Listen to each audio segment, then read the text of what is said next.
우리의 삶이 국가를 의존하는 의존도가 상당히 높아졌죠. 노인은 노인대로, 청년은 청년대로, 또 신생아는 신생아대로 국가에서 보조금이 나오고, 우리는 무슨 일이 있으면 그런 도움이 더 많기를 바라는 거죠. 공동체가 개인의 삶을 책임져야 한다는 생각이 갈수록 커져 가는 겁니다. 좋은 점도 있고 안 좋은 점도 있습니다. 그러나 근본적으로 생각해 보면요, 자신의 삶은 자신이 책임을 지는 겁니다. 이웃이 나에게 자비와 사랑과 긍휼을 베풀어 줄 수는 있죠. 이웃이 나에게 도움을 줄 수는 있죠. 그러나 그것을 정당한 권리로 요구할 수는 없는 거죠. 나를 도와라, 이럴 수는 없는 거지 않습니까? 우리는 무슨 일이 있으면 나라에서 책임을 지라고 하는데, 이 나라라는 것은 실체가 애매합니다. 그 나라에서 돈을 버는 것도 아니고 그렇잖아요. 나라는 저와 여러분에게 알게 모르게 세금을 걷어서 직접적으로 세금을 부과하든, 아니면 여러분이 마트에서 물건을 한두 개 사는 과정에 세금이 부과되든 그 세금을 거두어서 분배하는 역할을 하는 거죠. 그러니까 나라에서 책임을 져라 하는 것은 엄밀하게 표현해 보면 너희들이 책임을 지라 그 말하고 똑같은 겁니다. 제가 나라에서 책임을 져야 됩니다 그 말은 무슨 말이 돼요? 여러분들이 책임을 지십시오, 이제 그 말하고 같은 의미가 되는 거죠. 이런 먹고 사는 것을 떠나서요, 내 삶의 결과, 한 개인으로서, 한 생명체로서, 한 인격체로서 살아온 내 삶의 결과는 내가 책임지는 거죠. 내 인생을 다 마치고 나서 너 왜 그렇게 살았느냐 했을 때에 다른 사람을 핑계할 수 없는 겁니다. 이 사회 때문에 국가가 이래서, 이웃이 이래서, 부모가 이래서, 이렇게 변명할 수가 없는 거죠. 내가 살아온 내 삶의 결과는 내가 책임을 지는 겁니다. 하나님은 사람을 자유롭고 독립적인 인격체로 만드셨습니다. 아담과 하와를 로봇처럼 만든 게 아니다 이 말이에요. 그 머릿속에 뭔가 프로그램을 입력시켜 놓고 자신의 의지와 상관없이 아담과 하와가 움직이도록 만든 게 아니죠. 자유롭고 독립적인 인격체로 만들어 놓고 스스로 결정하고 스스로 선택하도록 만들어 놓은 겁니다. 그리고 이런 인간의 선택하는 것은 하나님도 어떻게 할 수가 없는 거예요. 내가 이렇게 선택하면 하나님도 그걸 어떻게 할 수가 없는 겁니다. 그래서 인간은 스스로 선택하고 그 스스로의 선택에 스스로 책임을 지도록 만들어져 있습니다.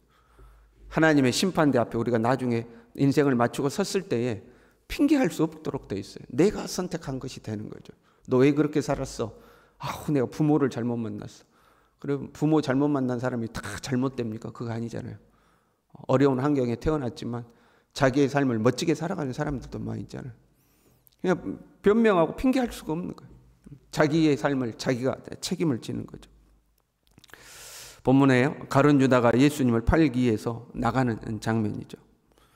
예수님은 유다가 예수님을 팔 것을 아셨어요. 미리 아셨죠. 그럼 막으실 수 없었냐 하는 거죠. 유다가 예수님을 팔 걸 아셨으니까 야, 너 그러면 안 된다. 왜 그런 생각하냐? 절대 그러면 안 돼. 근데도 유다가 말을 안 들어요. 그럼 예수님께서 능력을 발휘해가지고 죽은 자를 살리신 예수님 아닙니까? 그러니까 유다의 생각을 뾰로롱 이렇게 변화시켜가지고 유다가 예수님 팔려고 했던 생각이 없어지게 그렇게는 못 하셨냐 하는 거죠. 예수님은 유다가 예수님을 팔 것에 대해서 괴로워하셨어요. 21절에 심령이 괴로웠다 이렇게. 제자 중에 한 사람이 당신을 팔아 넘길 것에 대해서 괴로워하신 거예요. 같은 본문인 마가복음 14장 21절에는요. 인자는 자기에 대하여 기록된 대로 가거니와 인자를 파는 그 사람에게는 화가 있으리로다. 그 사람은 차라리 나지 아니하였더라면 자기에게 좋을 뻔하였다. 그러니까 예수님이 팔려서 고난받으실 것 때문에 심령이 괴로우셨던 것이 아니라 자기를 팔아넘기는 예수님의 제자 유다 앞에 놓여있는 그 저주를 보시고 나는 기록된 대로 가지만 나를 파는 자에게는 화가 있는데 차라리 세상에 안 났으면 좋았을 뻔했다. 그 자기를 파는 제자 앞에 있는 저주 때문에 예수님은 괴로워하신 거죠.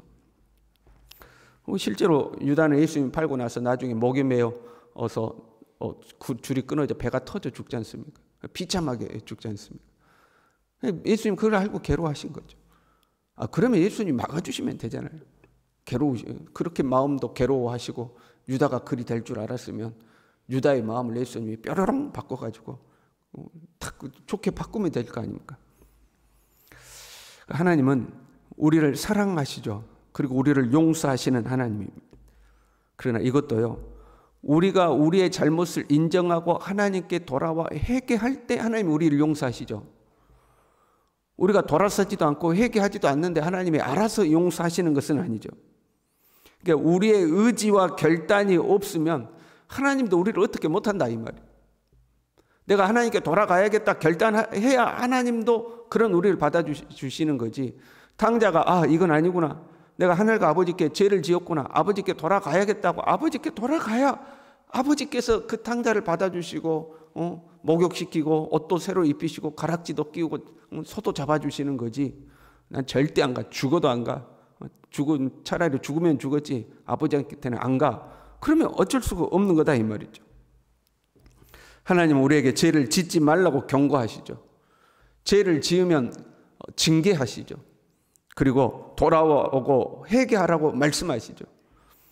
그리고 우리가 그 말씀대로 돌아와서 회개하면 용서하고 받아주시죠. 그러나 죄를 짓는 그것은 우리의 선택에 걸려있다. 죄를 짓는 것은 나의 선택인 거예요. 하나님이 내가 죄 지을 마음을 없도록 어떻게 못하신다 이 말이에요. 그는 내 개인의 선택에 달려있는 거예요. 너 죄 짓지 말아라. 죄 지으면 벌 받는다. 죄 지었을 때 하나님 때로 우리를 징계하셔서 너 빨리 돌아오라. 그래서 우리가 그 말씀대로 돌아서면 받아주시지만 죄를 짓고 안 짓고는 우리의 선택에 달려있는 겁니다. 죄뿐만이 아니죠. 하나님의 은혜와 도움도 우리의 의지가 있는 곳에 찾아오는 겁니다. 보세요. 예수님은 온 인류의 죄를 대신해 십자가에서 죽으셨습니다. 그러나 그 십자가의 은혜는 예수님을 구주로 믿기로 작정한 사람에게만 찾아오는 거예요. 모든 사람을 위해서 십자가에서 죽으셨지만 그 은혜를 받는 것은 그걸 작정한 사람, 예수님이 구주로 받겠다고 작정한 사람에게만 오는 거죠. 우리의 의지가 필요한 거죠. 우리의 일상에서 하나님의 도움을 받고 하나님의 인도를 받는 것도 마찬가지입니다. 여러분처럼 이 새벽에 나와서 하나님의 은혜를 구하고 하나님의 도움을 구하고 나의 의지를 하나님께 드리는 거잖아요. 하나님 나를 도와주십시오 하고. 그런 사람에게 하나님의 도움이 찾아오는 거죠. 나 하나님 필요 없어. 하나님 도움 없이도 나는 얼마든지 살 수 있어. 그런 사람에게 찾아오는 게 아니죠. 하나님 나의 힘으로 안 됩니다. 하나님의 도움이 필요합니다. 하나님께 나의 의지를, 나의 결단을 드리는 사람에게 하나님의 도움과 은혜가 찾아오는 거죠.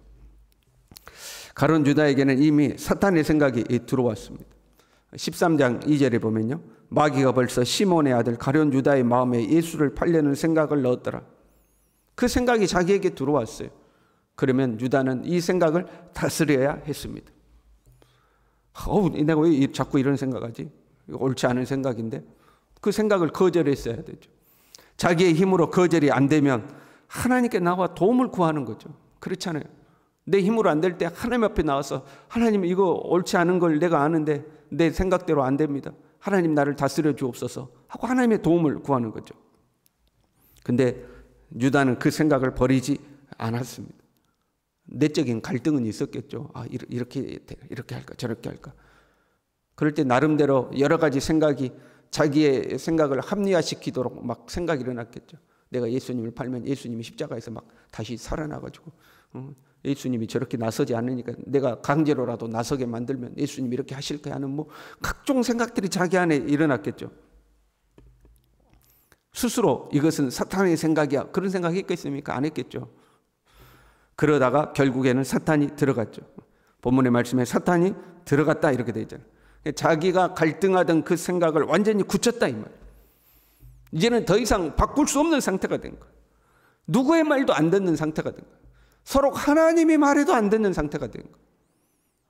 우리는 그런 생각할 때 있잖아요. 하나님이 말씀하시면 저 사람이 변하지 않을까.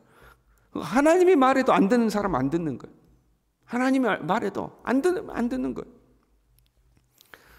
이렇게 예수님을 팔고 죽은 가룟 유다, 하나님의 심판대 앞에 섰다고 해봐요.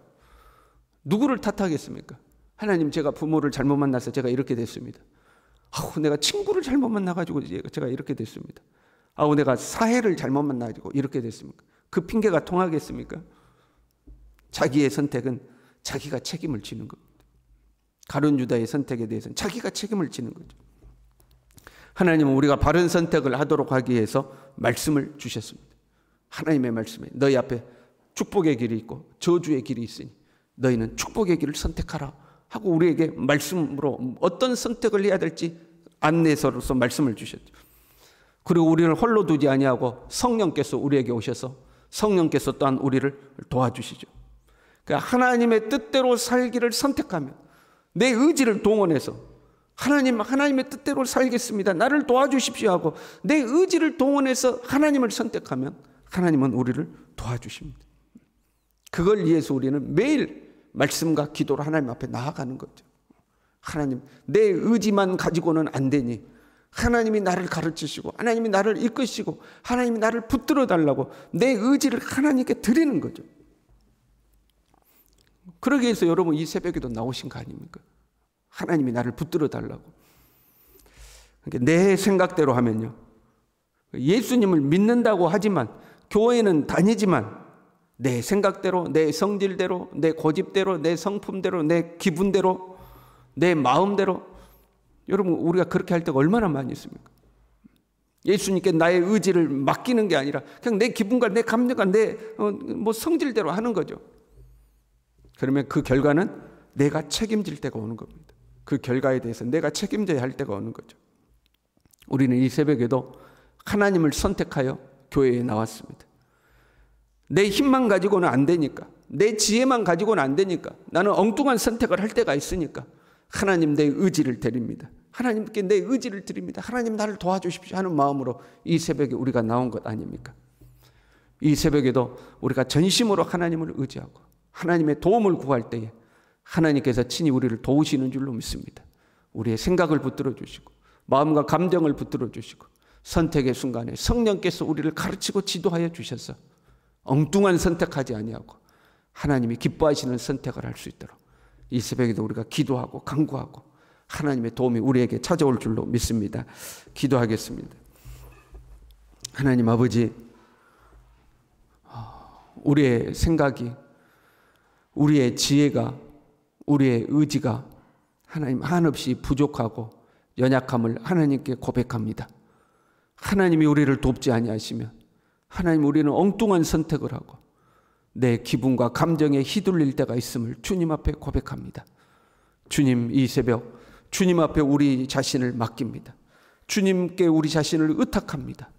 성령께서 우리를 붙들어 주시고 우리의 마음과 생각을 주장하여 주시고 하나님이 기뻐하시는 길을 걸을 수 있도록 우리를 가르치고 지도하여 주시옵소서. 예수님의 이름으로 기도 올리옵나이다. 아멘.